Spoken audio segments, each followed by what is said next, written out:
जिले की हर खबर सबसे पहले आप तक पहुंचाने का वादा, बस यही है एक इरादा। नमस्कार, आप देख रहे हैं पद्मन्यूज 24/7 न्यूज बुलेटिन की शुरुआत करते हैं हेडलाइन से। 2 दिवसीय विशाल निःशुल्क स्वास्थ्य शिविर के समापन पर विधायक गौरीशंकर बिसेन ने लांजी विधायक हिना कावरे पर तंज कसते हुए कहा, अपने क्षेत्र का 3.5 करोड़ रुपए लांजी विधानसभा में दिया है, तो क्या भूमि पूजन करने हिना बेटी जाएगी या गौरीशंकर बिसेन जाएगा?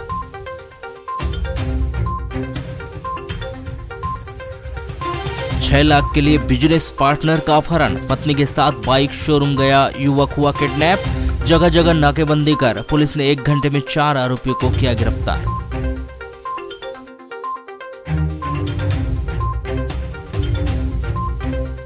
संविदा स्वास्थ्य कर्मचारियों ने शुरू की अनिश्चितकालीन हड़ताल, कर्मचारियों की हड़ताल के चलते जिले की स्वास्थ्य सेवाओं में पड़ रहा असर।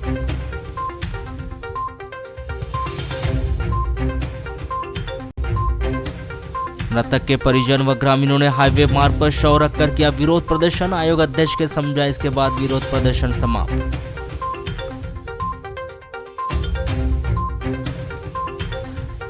पिछले दिनों जारी किए गए रिजल्ट का पुनर्मूल्यांकन करेगी छिंदवाड़ा यूनिवर्सिटी, फैसले पर बच्चों ने जताई खुशी, मूल्यांकन निःशुल्क रहेगा या शुल्क लगेगा फिलहाल स्पष्ट नहीं। स्वर्ण कप हॉकी प्रतियोगिता का समापन, राउरकेला के सरबंदा स्वर्ण कप हॉकी प्रतियोगिता का ताज, फाइनल में बेलगांव को 3-1 से किया पराजित। जिला प्रशासन और नगर पालिका के सहयोग से नेहरू स्पोर्टिंग क्लब के तत्वाधान में आयोजित स्वर्गीय नारायण सिंह मेमोरियल अखिल भारतीय स्वर्ण कप हॉकी टूर्नामेंट में गुरुवार को प्रतियोगिता का फाइनल मैच के साथ ही समापन किया गया। जहां आयोजित 44वीं अखिल भारतीय स्वर्ण कप हॉकी प्रतियोगिता में राउरकेला के सर स्वर्ण कप हॉकी प्रतियोगिता का ताज बंधा, जहां राउरकेला की टीम ने अपने उत्कृष्ट खेल का प्रदर्शन करते हुए बेलगांव को 3-1 से पराजित कर प्रतियोगिता का फाइनल अपने नाम कर लिया। जहां विजय हुई टीम राउरकेला टीम को नेहरू स्पोर्ट्स क्लब के द्वारा ट्रॉफी, नगद 1,21,000 रुपए, उप विजेता टीम बेलगाम को नगदी 75,000 रुपए व ट्रॉफी प्रदान की गई। इसके अलावा टूर्नामेंट में उत्कृष्ट प्रदर्शन करने वाले खिलाड़ियों को भी व्यक्तिगत पुरस्कार प्रदान किए गए। फाइनल मैच के पहले ही क्वार्टर में 15 मिनट के अंदर राउरकेला की टीम को पेनल्टी स्ट्रोक मिला, जिसमें राउरकेला के खिलाड़ी ने गोल में परिवर्तित कर 1 गोल से बढ़त बना ली। इसके बाद बेलगाम की टीम को लगातार 3 पेनल्टी कॉर्नर मिले, जिसमें तीसरे पेनल्टी कॉर्नर में बेलगाम खिलाड़ी ने गोल किया, जिसमें टीम 1-1 गोल से बराबरी पर रही। मध्यांतर के खेल तक दोनों टीमें 1-1 गोल से बराबर पर रही। मध्यांतर के खेल के बाद तीसरे क्वार्टर में भी दोनों टीम कोई गोल नहीं कर पाई। खेल के अंतिम क्वार्टर में राउरकेला के खिलाड़ी ने गोल कर 2-1 से बढ़त बना ली। इसके बाद राउरकेला को पुनः पेनल्टी स्ट्रोक मिला, जिससे राउरकेला के खिलाड़ी ने गोल कर दिया। इस तरह राउरकेला ने 3-1 से वे विजय हुए। इस पूरे टूर्नामेंट में पहली बार राउरकेला को एक ही मैच में 2 पेनल्टी स्ट्रोक मिले और उसने दोनों ही पेनल्टी स्ट्रोक को गोल में परिवर्तित किया।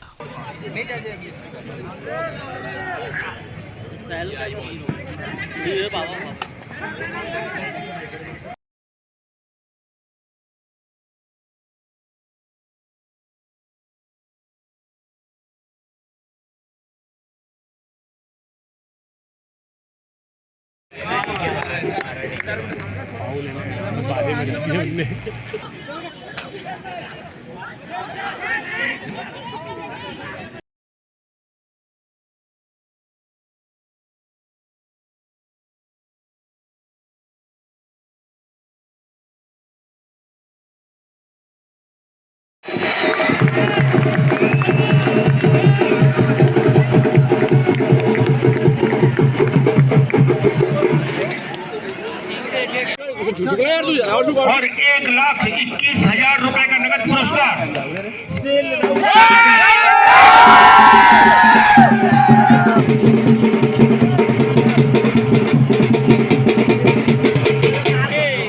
भाव के हाथ 1 लाख। इसके बाद जो बाकी पुरस्कार विजेता, ये भी एक और ट्रॉफी है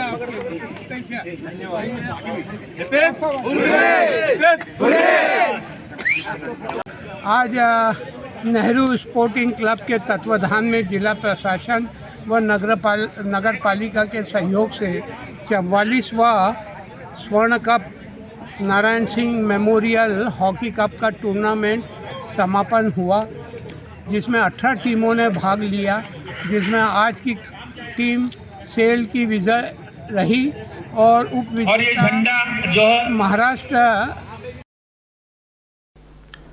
थाना परसवाड़ा के अंतर्गत ग्राम चीनी में बकरी चराने गए एक 6 वर्षीय बालिका मुस्कान पिता नवल टेकाम की कुएं में गिरने से मौत हो गई।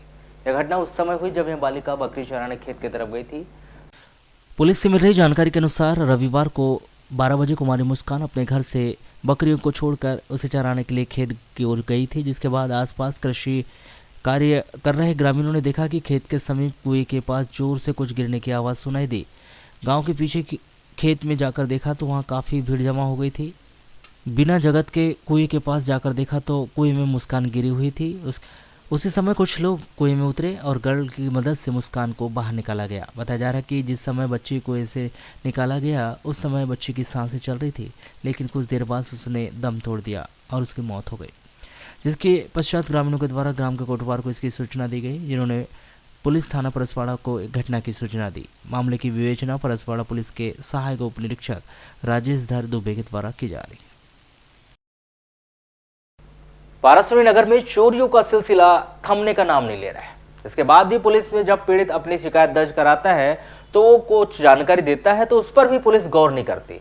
इसी तरह का एक मामला बीते 5 दिसंबर को वार्ड नंबर 8 चंदोरी निवासी मोहम्मद काशिफ कुरैशी के घर में चोरी की वारदात हुई थी, जिसमें उन्होंने विधिवत पुलिस थाने में इसकी शिकायत की। इस चोरी की वारदात के बाद बाकायदा डॉग स्क्वाड एवं फिंगरप्रिंट एक्सपर्ट भी आए थे, जिसके बाद 10 दिसंबर को पीड़ित काशिफ को एक फोन आया और उसने अपना नाम सर्वेश खैरवार बताया और कहा कि चोरी तुम्हारे घर में हुई है, उसे बाहर ही सेटलमेंट कर लेते हैं। यह फोन रुपेश कावरे के नंबर से किया गया था, जिसके बाद उन्होंने यह सूचना अपने चाचा सादिक कुरैशी को दी और दोनों चाचा भतीजे पुलिस थाना पहुंचे और पुनः अपनी शिकायत दर्ज कराई।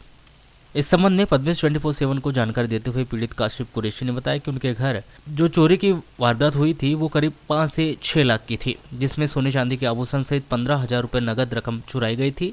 जिस तरह से मुझे मेरे मोबाइल नंबर पर फ़ोन आया तो मैं अपने चाचा के साथ तुरंत ही पुलिस स्टेशन आ गया और यहाँ पर उक्त नंबर को पुलिस की पूरी जानकारी देते हुए बताया कि मगर पुलिस ने उन संदिग्धों को पकड़ी जरूर, मगर किसी भी प्रकार की कोई कार्रवाई नहीं की है और वे छूट गए। सर हमारे यहाँ 5 दिसंबर को चोरी हुई। उसके बाद मेरे को परसों दिन दहाड़े हुई थी चोरी? जी दिन दहाड़े परसों मेरे को एक फ़ोन आया, उसका नाम था सर्वेश खैरवार और वो कंटिन्यूसली मेरे को फ़ोन कर रहा था। फिर उसके कल के भी डेट में 4 मिस कॉल थे।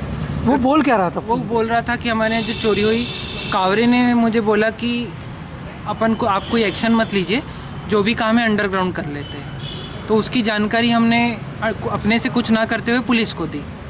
फिर उसके बाद पुलिस का कोई एक्शन हमको समझ में नहीं आया, उनको बुलाया गया और फिर उनको थोड़ी देर में आमने सामने हमारे से उनको किया भी गया और थोड़ी देर बाद पुलिस ने उनको छोड़ दिया। क्या लगता है इनको पहले से जानते थे आप?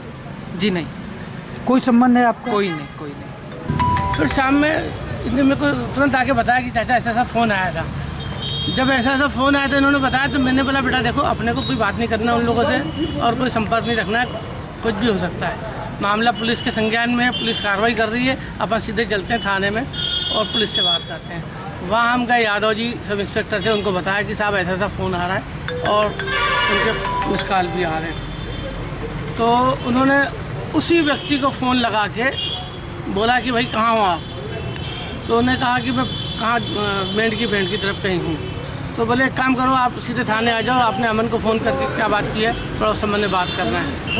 तो उन्होंने बोला ठीक है आता हूँ करके, और आया नहीं। उसके बाद फ़ोन बंद कर दिया। फ़ोन बंद करने के बाद वो व्यक्ति रात भर फ़ोन बंद रखा। दूसरे दिन पुलिस जाके उसको उठाई। जब वो थाने में आया, जब थाने में लाया गया तो मैं और भतीजे उस समय पहुँचे तो उनसे पूछा गया भाई तुमने इसको क्यों फ़ोन किए? तो उसका कहना था कि इन्होंने कभी झाड़ कटाने मुझे नंबर दिया था पहले, जबकि वो झाड़ कटाने इनने कोई बात भी नहीं हुई, उसको नंबर भी नहीं दिया। झाड़ कटाया किसके? अच्छा, उसको पहचानते हैं आप लोग? नहीं पहचानते। झाड़ बाजू वाले का कटा और वो भी 1 साल पहले कटा। बाजू वाले का झाड़ कटा 1 साल पहले कटा और वो बोल रहा है 1 महीने पहले इसने नंबर दिया। अच्छा ठीक है, नंबर इसने दिया तो वो कावरे के पास कैसे? कावरे से क्यों बात करा रहा है, कावरे के पास इसके पास नंबर कैसे चले गया? तो कावरे बोले मैंने इनसे नंबर लिया था, मेरे को पानी का काम था। पुलिस ने उनको छोड़ जबकि दी? इनके यहाँ कोई पानी का कोई मामला ही नहीं है, कभी कोई बात ही नहीं हुई। नहीं तो पुलिस ने छोड़ दी उनको, और पुलिस ने उनको थोड़ी देर बैठा ली और छोड़ दी। पद्मेश 24/7 से दूरभाष पर चर्चा के दौरान थाना प्रभारी शंकर सिंह चौहान ने बताया कि हमारी जांच जारी है और उसमें जिस प्रकार से तथ्य आ रहे हैं उन पर सूक्ष्मता से जांच की जा रही है और शीघ्र ही अज्ञात चोरों को गिरफ्तार कर लिया जाएगा। ग्रामीण थाना नवीगांव क्षेत्र के अंतर्गत आने वाले ग्राम नेत्रा में पैसों के विवाद को लेकर 3-4 लोगों ने एक राय होकर एक ऑटो चालक के साथ मारपीट कर उसे गंभीर रूप से घायल कर दिया, जिसे उपचार के लिए जिला अस्पताल में भर्ती किया गया है। मारपीट में गंभीर रूप से घायल हुए व्यक्ति का नाम थाना भरबेली, ग्राम हीरापुर, वार्ड नंबर 5 निवासी 32 वर्षीय गुरु पिता हरिप्रसाद सिल्लारे बताया गया, जिसका जिला अस्पताल में उपचार जारी है। प्राप्त जानकारी के अनुसार हीरापुर निवासी गुरु सिल्लारे ऑटो के चालक है और जो ऑटो चलाकर अपने परिवार का पालन पोषण करता है। बताया जा रहा है कि कुछ दिन पूर्व ही गुरु ने नेत्रा निवासी किसी व्यक्ति से 2000 रुपये उधार लिए थे। उसी बात को लेकर उन दोनों के बीच में विवाद हो गया। यह विवाद जल्द ही गाली गलौज में बदल गया और उनके बीच जमकर मारपीट भी हो गई, जहां पैसे देने वाले युवक के साथ उसके भाइयों ने गुरु प्रसाद की डंडे से पिटाई कर दी, जिसने गुरु प्रसाद गंभीर रूप से घायल हो गया, जिसे उपचार के लिए जिला अस्पताल में भर्ती कराया गया है, जहां उसका उपचार जारी है। एक और जिला चिकित्सालय में चिकित्सकों की भारी कमी बनी हुई है, तो वहीं दूसरी ओर स्वास्थ्य विभाग के द्वारा ग्रामीण अंचलों में संचालित प्राथमिक स्वास्थ्य केंद्रों के बुरे हाल है, जहां चिकित्सक केवल अटेंडेंस लगाने के लिए आते हैं और हाजिरी लगाकर घर चले जाते हैं, जिसके चलते उपचार कराने प्राथमिक स्वास्थ्य केंद्र पहुंचने वाले मरीजों को भारी परेशानियों का सामना करना पड़ता है। मामला के क्षेत्र परसवाड़ा के चांगोटोला का है, जहां करोड़ों रुपए की लागत से बनाया गया प्राथमिक स्वास्थ्य केंद्र शोभा की सुपारी बना हुआ है, जिस पर संबंधित विभाग का कोई ध्यान नहीं है। जहां निरीक्षण करने पहुंचे जनप्रतिनिधियों ने चिकित्सक के उपस्थित न होने पर अपनी नाराजगी जताते हुए व्यवस्थाओं में सुधार किए जाने की बात कही। आपको बताया कि विगत दिनों भी उप स्वास्थ्य केंद्र चांगोटोला में डॉक्टर की अनुपस्थिति होने का खामियाजा मरीजों को भुगतना पड़ा। आदिवासी महिला का प्राथमिक स्वास्थ्य केंद्र के बरामदे में प्रसव हो गया था और उस समय भी डॉक्टर की भी अनुपस्थित रही थी। यह सब होने के बावजूद भी स्वास्थ्य विभाग के आला अधिकारी वर्तमान में जनता को देने वाली सुविधाओं पर ध्यान नहीं दे रहे। आखिर स्वास्थ्य को लेकर कब तक लापरवाही बरतेगा स्वास्थ्य विभाग? कहीं ऐसा न होगा कि वर्तमान में डॉक्टर की अनुपस्थिति में रहने की वजह से विगत दिनों हुए गंभीर मामले को दोहराने वाली वो नौबत न आ जाए। जिले में साइबर क्राइम का ग्राफ लगातार बढ़ रहा है। तमाम प्रयासों के बाद भी लोग लालच में फंसकर अपनी जमा पूंजी और मान प्रतिष्ठा गंवा रहे हैं। कोतवाली स्थित साइबर नोडल शाखा में पिछले 15 दिनों में लोन फ्रॉड और ब्लैकमेलिंग के 6 मामले सामने आए। आपको बता दें कि जिले में सबसे अधिक लोन फ्रॉड, यूपीआई पिन से जुड़े मामले आते हैं। साइबर पुलिस लगातार ऐसे फ्रॉड से बचने के लिए लोगों के लिए अवेयरनेस प्रोग्राम आयोजित करती है। कॉलेज, स्कूलों में भी साइबर अपराध से बचने के लिए जागरूकता शिविर भी लगाए जाते हैं, लेकिन पुलिस के यह प्रयास फिलहाल नाकामी साबित हो रहे हैं। साइबर नोडल शाखा में पदस्थ महिला आरक्षक चांदनी सांडीले ने बताया कि साइबर शाखा में ब्लैकमेलिंग के 2 मामले की शिकायत पीड़ितों के द्वारा की गई। इसमें एक व्यक्ति ने आरोपी को बदनाम करने का डर दिखाकर 73,000 रुपये ऐंठ लिए। इसके लिए पीड़ित को आरोपी के द्वारा पहले वीडियो कॉल लिया गया। इसमें पीड़ित का अश्लील वीडियो बना लिया गया था। इसी वीडियो को पीड़ित के रिश्तेदारों और परिचितों को भेजकर पैसे की डिमांड की गई। साइबर पुलिस ने लोगों को ऐसे वीडियो कॉल अटेंड न करने की अपील की। वहीं लोन फ्रॉड के बढ़ते मामले ने एक बार फिर लोगों को सचेत रहने का संदेश दिया। साइबर शाखा में पदस्थ महिला आरक्षक मेघा तिवारी ने बताया कि लोन फ्रॉड के तहत आरोपी के द्वारा पीड़ित को कॉल कर 2 से 3,000 रुपये का छोटा लोन देने का लालच दिया जाता है। इसी तरह एक पीड़ित को की रजामंदी के बाद उसे एक ऐप डाउनलोड कराया गया, जिसमें पीड़ित के कॉन्टैक्ट और गैलरी में प्रवेश करने की अनुमति मांगी गई। पीड़ित को 2,000 रुपये का लोन तो मिल गया, लेकिन उसके मोबाइल में सेव फोटो और कॉन्टेक्ट आरोपी के पास पहुंच गए। इसके बाद आरोपी के द्वारा पीड़ित की फोटो को अश्लील बनाकर सार्वजनिक करने की धमकी दी गई। बदनामी के डर से पीड़ित से करीब 72,000 रुपये की डिमांड की गई। लोन फ्रॉड और ब्लैकमेलिंग के दोनों ही मामलों की साइबर शाखा पुलिस जांच कर रही है। छिंदवाड़ा विश्वविद्यालय के द्वारा देरी से जारी किए गए परीक्षा परिणाम संतोषजनक न होने के चलते जहां एक और ओबीसी महासभा के बैनर तले गुरुवार को बसों में भरकर छिंदवाड़ा विश्वविद्यालय का घेराव करने के लिए छात्र रवाना हुए, तो वहीं दूसरी ओर आनन फानन में विश्वविद्यालय प्रबंधन के द्वारा एक आदेश जारी कर परीक्षा परिणामों का पुनर्मूल्यांकन किए जाने की बात कही गई है।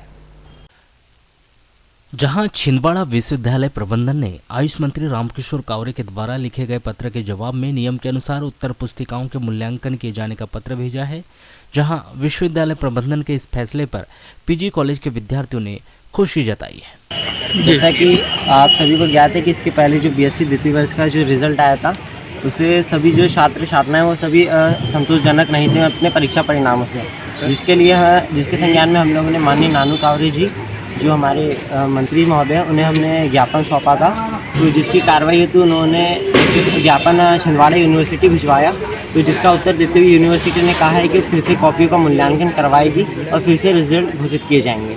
हालांकि छिंदवाड़ा विश्वविद्यालय के द्वारा जारी किए गए इस पत्र में स्पष्टीकरण की कमी देखी जा रही है, जहां विश्वविद्यालय प्रबंधन ने नियम के अनुसार उत्तर पुस्तिकाओं के पुनर्मूल्यांकन का कार्य संपादित किए जाने की बात कही, लेकिन इस पत्र में अब तक यह स्पष्ट नहीं किया गया है कि कॉपियों का मूल्यांकन निःशुल्क रहेगा या फिर प्रत्येक कॉपी के मूल्यांकन के लिए विद्यार्थियों को आवेदन करने के साथ साथ आवेदन और कॉपियों का मूल्यांकन शुल्क भी जमा करना होगा, क्योंकि विश्वविद्यालय प्रबंधन के नियम के अनुसार उत्तर पुस्तिकाओं के मूल्यांकन की बात लिखी गई, जबकि नियम के मुताबिक बिना शुल्क जमा किए कॉपियों का मूल्यांकन नहीं किया जाता। अब देखना दिलचस्प यह रहेगा कि विश्वविद्यालय प्रबंधन कॉपियों का मूल्यांकन निःशुल्क करता है या फिर कॉपियों के मूल्यांकन के लिए विद्यार्थियों से शुल्क वसूला जाता है। वाराणसी नगर पालिका के द्वारा बकाया संपत्ति कर की वसूली व्यापक स्तर पर की जा रही है, जिसके तहत प्रभारी मुख्य नगर पालिका अधिकारी दिशा डेहरिया 15 दिसंबर को पुलिस राजस्व नगर पालिका के दल बल के साथ नगर के संचेती राइस मिल पहुंची, जहां पर उनके द्वारा बकाया संपत्ति कर जमा न किए जाने को लेकर मिल को सील करने की बात कही गई थी, जिसके करीब आधा घंटे बाद पूरा दलबल मिल को बिना ही सील किए वापस हो गया, जिसके बाद उक्त अमला खंडेलवाल राइस मिल की ओर रवाना हुआ, परंतु आधे रास्ते से ही वापस हो गया। 16 दिसंबर को पुनः कार्रवाई की जाने की बात कही जा रही है। इस दौरान बड़ी संख्या में नगर पालिका राजस्व विभाग व पुलिस के अधिकारी कर्मचारी शामिल रहे। पद्मेश 24/7 से चर्चा में गंभीर संचेती ने बताया कि नगर पालिका का बकाया संपत्ति कर को लेकर मिल में वे पहुंचे हैं और उनके द्वारा बताया जा रहा है कि पिछले 4 सालों से संपत्ति कर बकाया है, जबकि उन्होंने मार्च 2022 तक का संपत्ति कर जमा करा दिया गया है और 1 वर्ष का संपत्ति कर बचा हुआ है, जो इस वर्ष चालू वर्ष का है, जो मार्च 2023 तक देना है। तब तक ये हमारे निर्माण का टैक्स बता दे। अभी 83,000 रुपये बोल रहे हैं। श्री संचेती ने बताया कि इनके द्वारा भवन के साथ साथ खाली प्लाट का भी टैक्स जोड़े हैं, जबकि अभी नगर पालिका परिषद ने बैठक में खाली प्लाट पर टैक्स नहीं लेना है या निर्णय लिया है। इसको लेकर मिलर्स से किसी प्रकार की भी चर्चा नहीं की गई। हमारी मांग है कि पहले निर्माण के संपत्ति कर का निर्धारण किया जाए, तब हम यह कर पटा सकेंगे। अभी हम असमर्थ हैं। विषय यह है कि कहते नगर पालिका द्वारा जो है अभी संपत्ति कर की डिमांड की गई है। संपत्ति कर जो है पिछले मार्च 22 तक का जो है मेरे राइस मिल का जो बनता था वो मेरे द्वारा पूरा जमा कर दिया गया है और अभी मार्च 23 का जो ड्यू है, मार्च 23 में चूँकि इनके द्वारा जो है जो खाली स्थल है उसका भी कहते हैं जो है टैक्स वसूल किया जा रहा है। जबकि कल जैसी जानकारी मिली है कि नगर पालिका ने एक प्रस्ताव पास करी है कि जो निर्माण है उसके ऊपर ही केवल टैक्स लिया जाना है और जो खाली भूमि है उस पर नहीं लिया जाएगा।